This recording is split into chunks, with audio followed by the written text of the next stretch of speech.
मेरे दिव्य गुरुदेव श्री परमहंस योगानंद जी के द्वारा ये टॉपिक श्रीमद् भगवत गीता के अध्याय 2 का प्रथम श्लोक, और यहाँ पर सांख्य एवं योग। सांख्य मतलब ब्रह्म ज्ञान और योग भगवान को प्राप्त करने की विधि, भगवान का भक्त को प्रबोधन एवं भक्त द्वारा मार्गदर्शन की याचना। तो श्लोक 1 में जो लिखा है कि संजय ने धृतराष्ट्र से कहा, क्या कहा कि भगवान श्री कृष्ण ने तब उसे किसको, अर्जुन को संबोधित किया, जिसकी आंखें अश्रुओं के साथ, आंसुओं के साथ धुंधली हो रही थी, जो व्यथा तथा निरुत्साह के वशीभूत हो गया था। पूज्य गुरुदेव समझाते हैं, अब प्रभु जो अज्ञान का नाश करने वाले हैं, अपने व्यथित भक्त अर्जुन की सहायता के लिए आते हैं, जिसके अश्रुपूर्ण धुंधले नेत्र सांत्वना की याचना कर रहे हैं। भक्त के ये आंसू मात्र उन इंद्रिय सुखों की स्मृतियों के ही नहीं हैं, जिसको अपने कठोर आध्यात्मिक अनुशासन के परिणाम स्वरूप उसने खो दिया और जिनका उसे सदा के लिए त्याग करना है। जबकि ये भक्त के दुख की अभिव्यक्ति भी है कि आध्यात्मिक पथ पर इतनी अधिक उन्नति नहीं कर पाया कि परम आनंद की प्राप्ति हो सके। ऐसी अवस्था में जब भक्त के पास न तो इंद्रिय सुख ही होते हैं और न ही ध्यान से प्राप्त आनंद, वह रोता है और कहता है, मैंने अयथार्थ के लिए यथार्थ को छोड़ दिया, अब मेरे पास कुछ भी नहीं है। अपने मूल स्वभाव में विषाद आध्यात्मिक प्रगति की लालसा है। यदि भक्त की ऐसी कोई इच्छा न होती तो उसे खोए हुए इंद्रिय सुखों का पश्चाताप भी नहीं होता, क्योंकि इंद्रिय सुख जीवन के अभिन्न अंग होने के नाते सदा उपलब्ध हैं और भक्त तुरंत ही उन्हें पुनः प्राप्त कर सकता है। इसलिए गीता के प्रथम अध्याय को अर्जुन विषाद योग अर्थात भक्त का भगवान के साथ वैज्ञानिक योग होने की प्रारंभिक प्रयास में निहित दुख कहा गया है।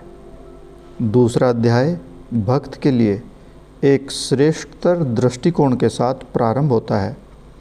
संशय की निराशाजनक स्थिति में पड़ जाने और ध्यान अथवा त्यागे गए इंद्रिय सुखों में आनंद प्राप्त न कर पाने के पश्चात भक्त सहसा अपने भीतर सहानुभूतिपूर्ण प्रतिक्रिया का अनुभव करता है।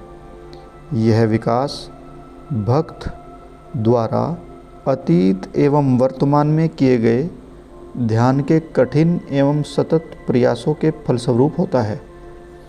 आध्यात्मिकता का विकास धीरे धीरे और कभी कभी तो सूक्ष्म रूप से होता है।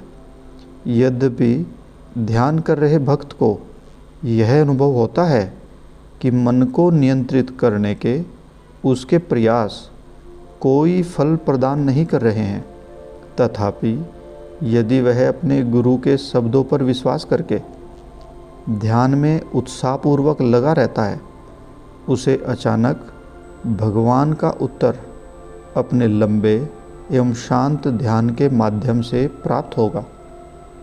ईश्वर के साथ इस आकस्मिक भाव विभोर करने वाले संपर्क से भक्त का संपूर्ण अस्तित्व एक रोमांच से भर जाता है।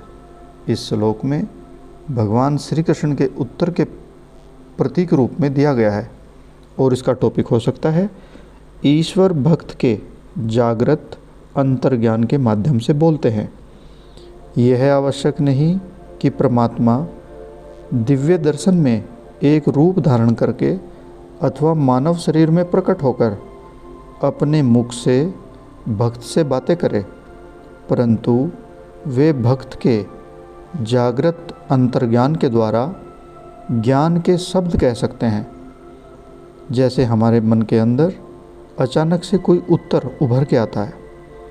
ईश्वर एक संत का रूप धारण करके भी किसी भक्त को परामर्श दे सकते हैं, परंतु वे सामान्यतः भक्त के अंतर्ज्ञान युक्त बोध के माध्यम से बात करने की ये साधारण विधि अपनाते हैं, यानी कि अपने भक्त को उत्तर देते हैं। मन और बुद्धि 5 अलग अलग प्रकार के सांसारिक इंद्रिय सुखों का अनुभव करते और आनंद लेते हैं। जब ध्यान के आध्यात्मिक अभ्यास के फलस्वरूप छठी इंद्री, जिसको अंतर्ज्ञान कहते हैं, जो आत्मा की ईश्वर से अंतर संपर्क वाली सर्वज्ञता की शक्ति है, ये अचानक जागृत हो जाती है, तब भक्त अपने संपूर्ण स्नायु तंत्र में एक आनंद का अनुभव करता है। उसके विषाद के अश्रु आनंद के अश्रुओं से परिवर्तित हो जाते हैं, जो उसकी बहिर्मुखी बाहर जाती सांसारिक दृष्टि को बंद करके उसके मन को ईश्वर संपर्क के अनिर्वचनीय आनंद, अति आंतरिक आनंद से जकड़ देती है। अब तक भक्त की इंद्रियबद्ध मानसिक क्षमताएं तार्किक समीकरणों में ही भटक रही थी।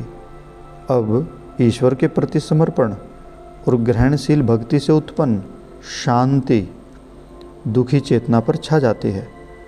विचार, प्रत्यक्ष ज्ञान और अनुमान से परे सत्य को प्रकट करने वाला अंतर्ज्ञान अनिर्वचनीय, जिसको समझाया नहीं जा सकता, परमात्मा और आत्मा तथा उसके दिव्य आनंद में स्वभाव को व्यक्त करता है।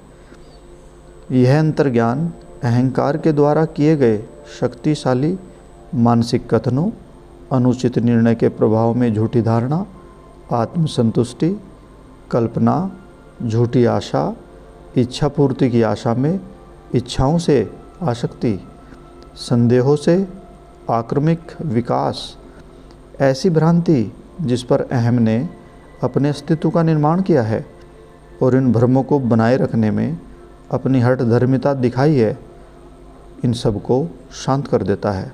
कौन? आंतरिक शांति और आनंद। अंतर्ज्ञान, जो कि परमात्मा और आत्मा के रूप में परमात्मा की अंतर्निहित अभिव्यक्ति की वाणी है, रहस्य उद्घाटनों को प्रकाशित करना प्रारंभ करता है, जो अंततः सभी संदेहों को नष्ट करके चेतना को उसके सच्चे स्वरूप में स्थापित कर देंगे। इस तरह से ये टॉपिक ईश्वर भक्त के जागृत अंतर्ज्ञान के माध्यम से बोलते हैं। जय गुरु जी।